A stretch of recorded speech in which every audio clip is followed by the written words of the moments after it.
Hey guys, welcome to the Fight Tonight channel. Friends, before starting to watch this video, I would like to ask you to subscribe to my channel. I really want to get 4,000 subscribers on my YouTube channel. It's so close, thanks for supporting me guys. Gervonta Tank Davis vs Ryan Garcia. Will the regeneration clause make a difference? The DAZN Boxing Show discussed whether a regeneration clause could hold Ryan Garcia back against Gervonta Tank Davis. The undefeated pair face off this April 22nd on a pay-per-view event that will be shown live on DAZN pay-per-view in the United States and Canada, but there has been plenty of discussion over a regeneration limit set for Garcia. Garcia is a taller man and had announced a move up to super lightweight following his return from injury, but there is a catchweight in place for the bout of 136 pounds. Such limit could affect Garcia's power disproportionately compared to the shorter Tank, and Akin Reyes commented,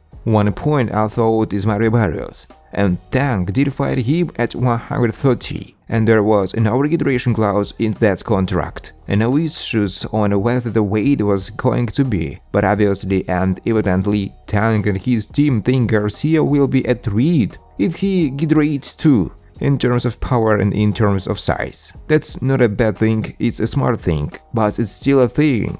There is a worry factor, there is a concern to try and get as much advantage as we can leading up to the fight, starting with the weight." But Best commented, "You can say that yes, there is a concern. When you're the smaller guy, it's okay to have the concern. He is a little guy, small at 135, but I would say Mario Barrios was inside that camp with premier boxing champions that was in-house. Maybe there was a regeneration clause and we didn't know about it. So yes, Ryan Garcia is a bigger threat. Tank is very vocal, he is smart. It reminds me of Floyd Mayweather vs Canelo Alvarez. What was that, 152? Floyd said Eddie Reynoso threw that out there, so it's a part of boxing. Will it be a factor if Ryan allows it to be a factor? Because most of his career was 135. I still think he can make 135. If you make this, you don't regenerate so heavy. It's science. Regeneration is science. So if you have the right people in your camp, you can basically make any weight. If he doesn't the right thing, he should be able to make that weight and make it healthy. And if not, they should have had more time for it. They knew about the regeneration thing. Ryan Garcia vs Gervonta Davis is the next super fight in the sport. The two lightweights will lock horns on April 22nd. After a few years of going back and forth on social media, Davis and Garcia will get a chance to back their words. And ahead of the fight, Garcia has made another strong statement about Davis' weakness. Garcia and Davis have continued their trash talk in the build-up to this bout. The two had a fiery press conference to promote the event, and went at it. However, among all the insults, both fighters also showed their confidence, and Akin Reyes has now revealed what he thinks is Tank's weakness.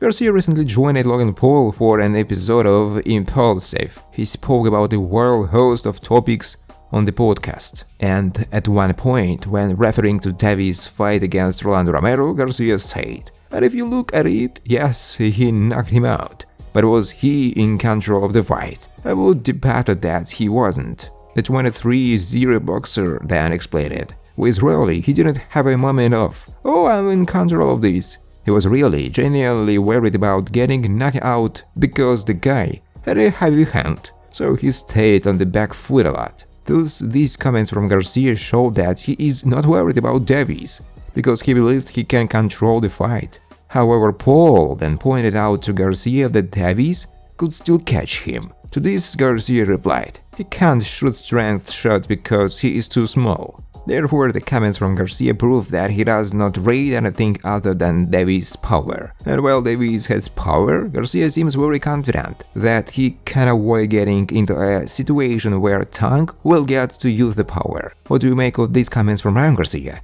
Do you think Gervonta Davis' weakness is that he does not control the fights? Floyd Mayweather Jr. and Gervonta Davis are friends again. They were together in Las Vegas. Mayweather was Gervonta's promoter. Floyd Mayweather Jr. and Gervonta Davis meet in Las Vegas at the David Benavidez vs Kelly Plant fight, and apparently made peace after they parted ways as promoter and boxer. Mayweather and Davis meet at the MGM Grand Garden Arena and greeted each other like old friends, exchanged words, and even sat side by side to watch some of the fights on the card. After the meeting, Gervonta gave a few words to the press and talked about what it was like to see his mentor again. Much love to Mayweather Promotions, Leonard Ellerby and Floyd Mayweather. To all of them, I'll definitely appreciate them. I just do things on my own now. I'm not saying we won't work in the future, but right now I have other plans, he told the press.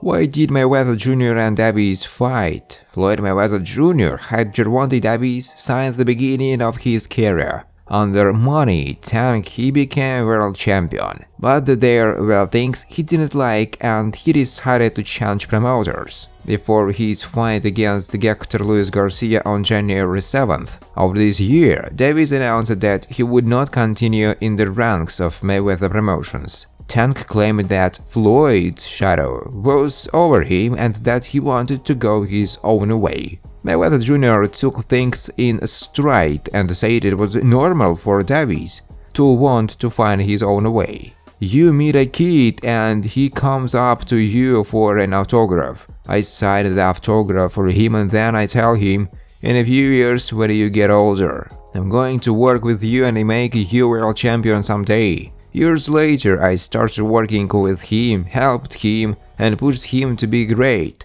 said Floyd to the press. And if he feels like he's grown wings where he can fly and become his own boss, more power to him, because I didn't get into the sport of boxing after I retired to not want to see fighters grow. If he feels that he can surpass Floyd Mayweather or be the next Floyd Mayweather, I'm here to push you, go for it, Mayweather Jr. said. Kelvin Ford doesn't believe Gervonta Davis is anywhere near his peak, having laced up his gloves on a professional level for over a decade now. Gervonta Davis in the sport of boxing, in addition to selling out arenas and forcing fans to plunk down their hard-earned cash to purchase his pay-per-views, Davis has entertained his supporters with violent knockouts. On April 22nd, at the T-Mobile Arena in Las Vegas, Nevada, Davis will attempt to rapidly continue his trend